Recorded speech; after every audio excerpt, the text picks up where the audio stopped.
Go inside the Crimson Tide with your hosts Rodney Orr and Gary Harris, keeping you informed on everything Alabama. Tider Insider TV, brought to you by Tuscaloosa Tourism and Sports.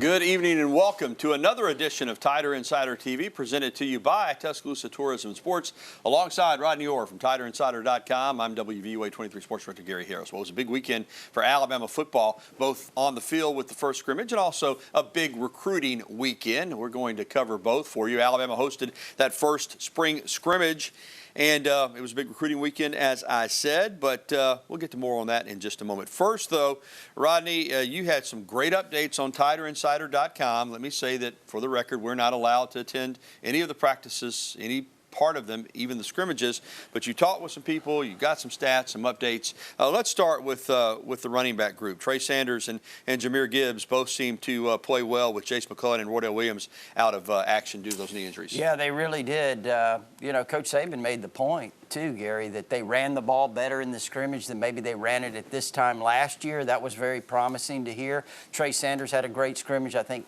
he had 73 yards rushing. Jahmyr Gibbs had 55 yards rushing, had some big plays in that. So, yeah, really a great start in that regard for those two guys. And you mentioned the guys that are injured. Jamarian Miller's a true freshman that had an opportunity that got some mention after the scrimmage, is doing well. So it's a running back room that we think is going to be pretty stacked come the fall. And at wide receiver, it's a young and talented group. We know they're losing Jamison Williams, John Mechie, and Slade Bolden, but guys are stepping up. True freshmen Aaron Anderson and Kendrick Law. Of course, JoJo Earl is back, Christian Larry as well, and of course, Jermaine Burton, the transfer from Georgia, continues to receive rave reviews. He reminds a lot of people of John Mechie. He really does. We've talked about that many times on this show, Gary. We felt like he was John Mechie. Might have a little bit more ability to get down the field and make some big plays, although Mechie did a lot of that too. But yeah, it looks like it's a wide receiver core that's coming around extremely well this spring. And you mentioned the two young guys. We talked about them in recruiting, Kendrick Law and Aaron Anderson. Both those guys, really dynamic playmakers in high school, have kind of adjusted really well here. So that's very promising. On the defensive side of the ball, Byron Young was held out. Will Anderson did not participate. But up front on that defensive line, you got Tim Smith and DJ Dell, a couple of veteran guys. And you got some young guys wanting to make a name for themselves there in the middle of that defensive line.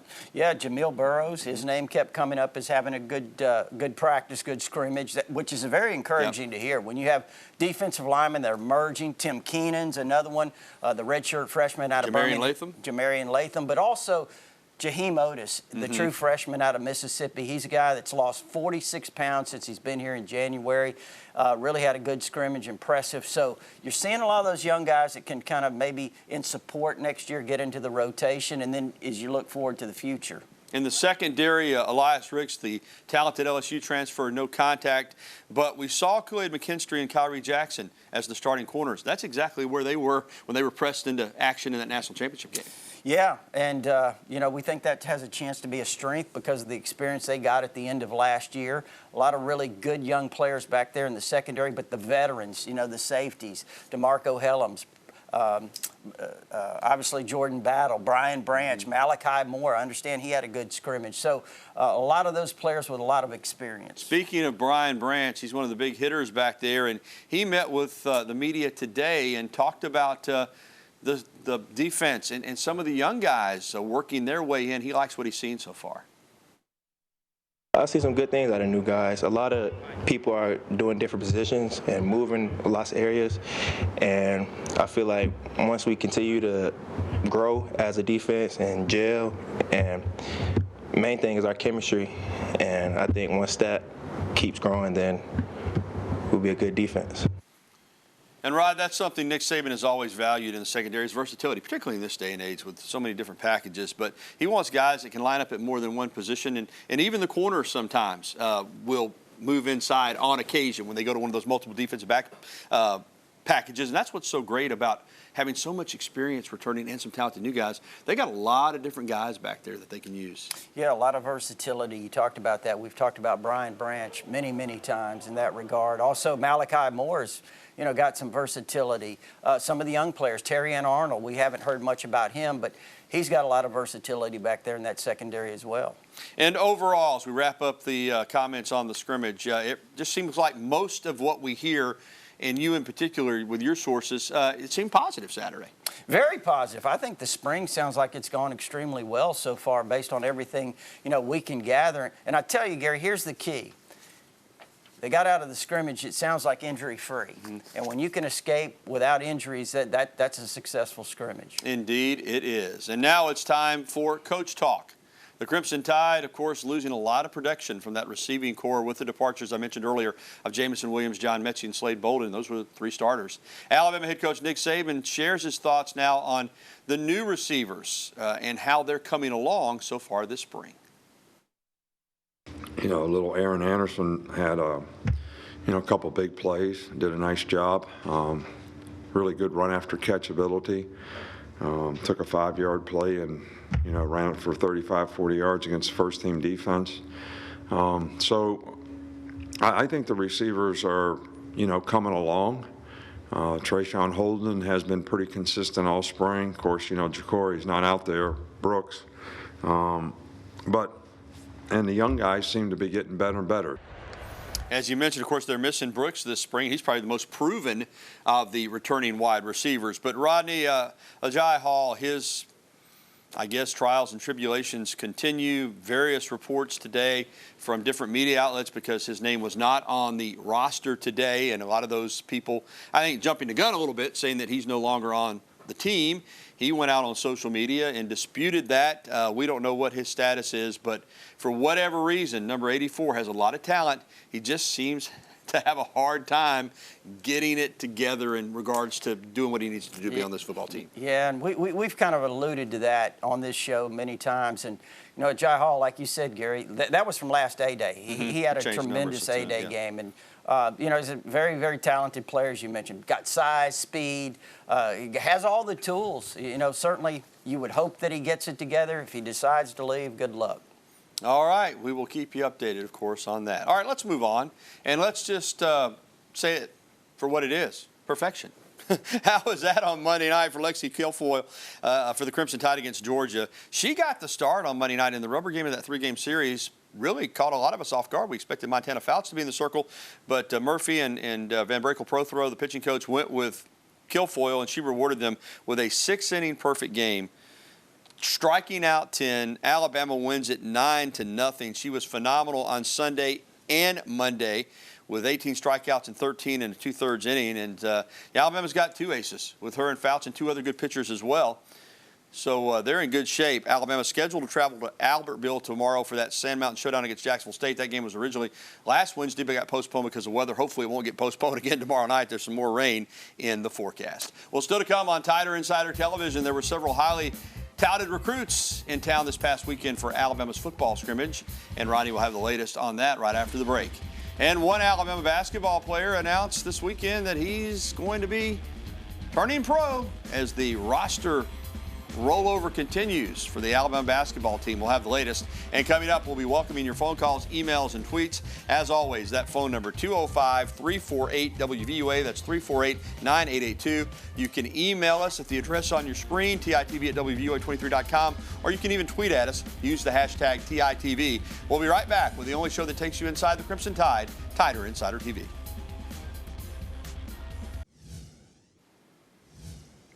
Alabama Gymnastics is going back to the NCAA National Championships. The Crimson Tide finished second in the Seattle Regional over the weekend with a score of 198.175. It was their third score of 198 this season. Utah won it, but had to have 2 perfect 10s back-to-back to overtake Alabama. It looked like the Tide was going to win, but still they're on their way to Nationals in Fort Worth, Texas. That 198.175, third highest score in school history, and they are right now competing at their highest level of the season, which I know thrills Dana Duckworth. It's what she's been pointing towards all year, to be your best when your best is needed. The NCAA championships will begin on Thursday, April 14th, with Oklahoma, Minnesota, Utah, Florida, Auburn, Michigan, and Missouri joining Alabama in the hunt for the national championship. Well, welcome back to TITV, sponsored by Tuscaloosa Tourism and Sports. Alongside Rodney Orr, I'm Gary Harris. Well, we talked about Alabama football having its first spring scrimmage on Saturday. It was also a busy recruiting weekend for the Crimson Tide, Rodney, as well. And we're going to touch on several of the top guys that were in town. Not all of them, but of course you have to start with Manning, Arch Manning, the nephew of Peyton and Eli, and he is the most touted recruit in the country, maybe in a while. And he was here hanging out with some other recruits like five-star receiver signee Shaz Preston. Both are Louisiana natives. Preston and Manning attended high school just an hour apart. He has a list that, he doesn't talk much, but people assume it's Alabama, Texas, Georgia, Ole Miss. Still has to be mentioned because of the family ties. But what are you hearing on the weekend? Yeah, Florida, LSU may be in the mix a little bit too, Gary. But, it's been those three that you mentioned, Texas, Alabama, Georgia, have been the kind of the buzz for the most part. A lot of people I talk to, though, think it'll eventually come down to Alabama and Texas. We'll see what happens.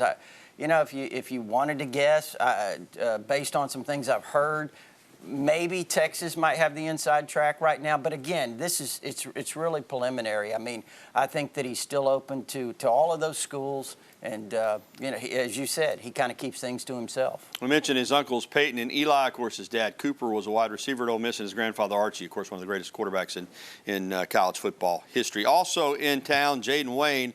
Alabama's recruited that Pacific Northwest quite often. Hasn't had a ton of success, but this guy is a pass rushing extraordinaire, and he really seems to like Alabama. He does. He's been here 3 times. I mean, he certainly has a great relationship with the coaches.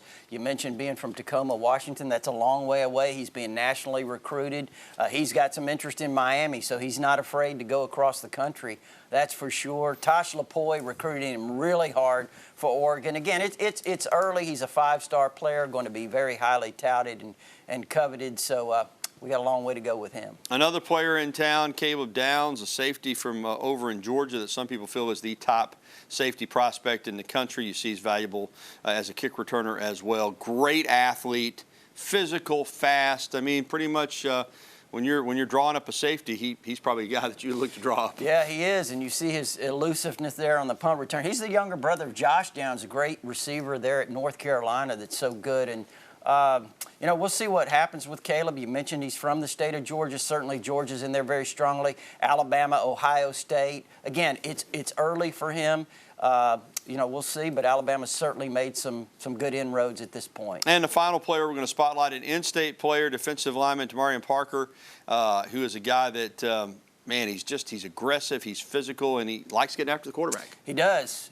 In fact, getting after the quarterback is really what he likes to do. And, I talked to T.J. Parker back after his January visit here, and he said Alabama's kind of recruited him to play that Will Anderson role on the outside, about 6'4", 235. But like you mentioned, Gary, he's another one of those. We've talked about the great year in the state of Alabama for talent. He's one of those top guys. And, Rod, this time last week when we were on the program, we thought we would hear something by now on Vanderbilt graduate transfer offensive tackle Tyler Steen, but still nothing yet. Still nothing. I think something may be coming soon, though, and it seems like it's going to be favorable for Alabama as we expected. Now, again, nothing official, but should happen soon. All right, let's get to some basketball. Alabama junior guard Jaden Shackelford announced via his social media pages on Sunday that he's entering his name in the 2022 NBA draft, so therefore he is leaving college basketball. In 3 seasons with the Crimson Tide, he was very consistent for his career. He averaged 15.2 points, 4.6 rebounds, and 1.6 assists per game. He led Alabama to the NCAA tournament twice, and of course,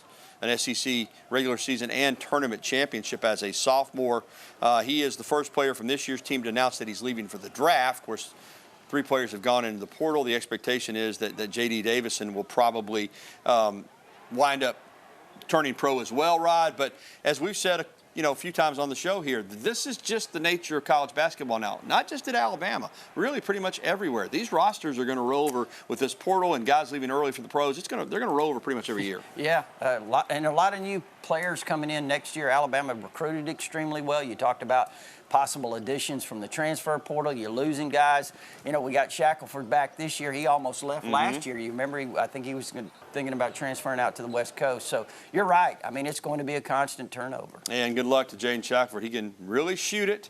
And hopefully he'll get an opportunity in the NBA. Well, still to come on Tider Insider Television, Alabama baseball dropped the first game of their weekend series at home against Texas A&M, but bounced back in impressive fashion to get their first series win in the SEC.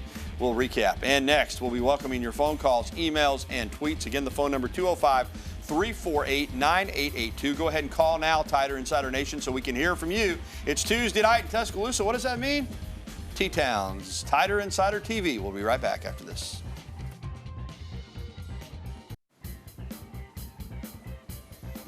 Alabama baseball was home over the weekend against Texas A&M. They lost another one of those one-run games on Friday night, 3-2, but boy, did they bounce back. Winning one finally. They got one to go their way, 10-9 on Saturday. Then on Sunday, they took care of business, 8-4 to move to 17-12 on the season, 4-5 in the SEC. They're playing Sanford tonight. No score last we saw in the second inning, but they're on the road this weekend at Ole Miss, and then the next weekend they're at Tennessee. So 2 tough series coming up on the road for Alabama baseball. All right, we're back here on TI TV with Rodney Orr. I'm Gary Harris. Let's get right to the phone lines, and Francis over in Bessemer is first up tonight. Hey, Francis, how are you? Hey, I'm doing all right. Good. I want to know, is Will Weicker still going to be the field goal kicker? And who's going to be our punter? Okay, Francis, thank you. Yes, Will Reichert is an All-American candidate at place kicker, and it's taken been up and down as far as the field goal kicking, place kicking at Alabama. But Rodney, that position is set with Reichert, and Burnup did most of the punting last year. He's back. They've got some other guys too, but it looks like Reichert will handle the place kicking duties, and I think Burnup would certainly have the inside track to being the punter again. Yeah, Reichert was perfect his redshirt freshman year, but I understand he had a really good scrimmage, hit all of his kicks, had a couple of 50-plus yarders in the scrimmage, so that was good news. I understand James Burnup did punt well, so that's encouraging too. All right. Thank you, Francis, for the phone call. Let's get to an email. And this is our email question of the day, being brought to you by KDM Services. When it comes to heating and air conditioning, KDM Services serves your family like our family. Jamie from Haleyville, who do you think will back up Bryce Young at quarterback? And I had something on the sports tonight at 6 o'clock. It's going to be one of 2 guys, it looks like. Jalen Milroe, a second-year quarterback out of Texas, or true freshman Ty Simpson, who is rolled at spring. Of course, Milroe's got some game experience, not a ton, has improved his passing, and Ty Simpson they're really high on. But again, he's right out of high school. My guess is, Rodney, that once they get to the season, Milroe will be number 2 and Ty Simpson will be number 3, but we'll see. Yeah, or bracketed. We've seen them bracketed before, but I think you're right. I mean, I think Milroe might be the first guy off the bench, get opportunities maybe in some games. But what an athlete. Wow, he is a fabulous athlete. And you mentioned it, Gary. He is certainly working very hard on improving as a passer, doing a nice job, got a great attitude. And Ty Simpson, tremendous 5-star prospect. And I heard he looked really, really good, too, in some of the things he did in the scrimmage. All right, thank you for that email from Haleyville. Well, still to come on TITV, a former Alabama linebacker will be wearing a different uniform next season in the National Football League. We'll have the details. And more of your phone calls, emails, and tweets. Again, the phone number 205-348-9882. Let's go ahead and hear from you, Tider Insider Nation, because we'll be right back with more after this.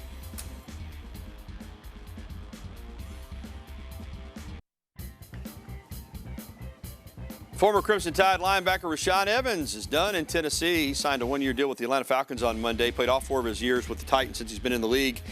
He's been a really good player for them, but they were ready to move on. Now he'll get a new start with the Atlanta Falcons. I've always liked Rashaan a lot. I did a piece with him coming out of Alabama on my radio show right every week where he passed to the draft. He's a class act, good football player. Sometimes you just need a kind of a restart in the NFL. I think he's going to have a big year for the Falcons. He's on a 1-year deal, Rodney. You know what that is? That's called a prove-it deal in the NFL. Right. So he has a big year. There'll be more years and more money to come, and I think he'll get it done in the ATL.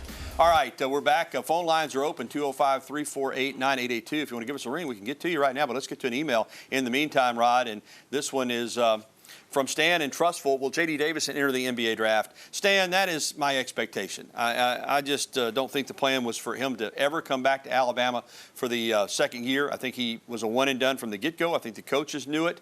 I had some people ask me, is he ready for the NBA? And, I don't think he is. But listen, he's got – as a 5-star out of high school, let's just be honest. If he'd been able to come straight out of high school, there's no doubt he'd been a first-round pick. Getting in college for a year, Rodney, some flaws have been, found out in regards to his play. But he's got a ton of upside, a ton of potential, a ton of athletic ability. Hopefully he still goes in that first round. But I think that he will announce at some point for the NBA draft. I'm with you. I think so, too. And you mentioned his athleticism. I mean, that's the big thing he's got going for him right now. So, good luck to him if that's what he decides to do. All right, thanks for that email. Let's get to a phone call over in Brent, and Rick is with us. Hey, Rick, how are you? Fine. How are y'all doing tonight? Doing well, man. Good to hear from you, Rick. Fine. Have you heard anything about Nate Oates leaving? Have not. I have not at all. You know, Rick, it would be news to me. I think that, you know, he's done a great job here at Alabama. This last year was a little uneven, but they still made it in the NCAA tournament on the heels of one of the best seasons in Alabama basketball history. But I have not heard anything in regards to that. Rodney, have you? No, I have not. So hopefully he's good to go right here in Tuscaloosa for another year or many more years. All right, are we going to do another email? Okay, we are. All right, Patrick in Hoover, is there still a chance that Bill O'Brien leaves for the NFL this offseason? The Patriots haven't hired anyone as a new OC. I don't think so, Patrick. I think he's here. I don't know what the Bill Belichick's plan is. I'm hearing now they may kind of do OC by committee type of thing. But, you know, Bill O'Brien's coaching this spring. He's recruiting. I think he's here for this season. Yeah, you're right. By committee there in New England, Gary, I think, because they've made some staff moves there, I think, at least for this year. So, no, I think Bill O'Brien fully expect him back. All right, thanks for the phone calls and the emails, Tider Insider Nation, and we'll be back to wrap up this edition of TITV right after this. Chalk and 0 up for the Tide against the Tigers in wheelchair tennis. Alabama defeated Auburn over the weekend 2-1. Lauren Heineke-Hops and Avery Downing won their doubles match, and Nate Hunter won his singles match, giving Alabama the 2 points. With the win, Alabama finishes the season unbeaten, and they advance on to the national championships in Orlando. They're looking to win back-to-back national titles. And I'll tell you something about this bunch. This wheelchair program at Alabama is as good as any in the country. Roll Tide and go get another national title. All right, thank you for tuning in to Tider Insider TV, presented by Tuscaloosa Tourism and Sports. If you missed the program or you simply want to watch it again, we'll have a replay tonight at 10:30, or you can find it anytime at WVUA23.com. We're going to leave you tonight with some video from Alabama's rowing regatta against the Tennessee Volunteers this past Saturday. This is Row Tide, Rod. Row Tide. Row Tide. Yeah. Thanks for watching, everybody. Have a good night.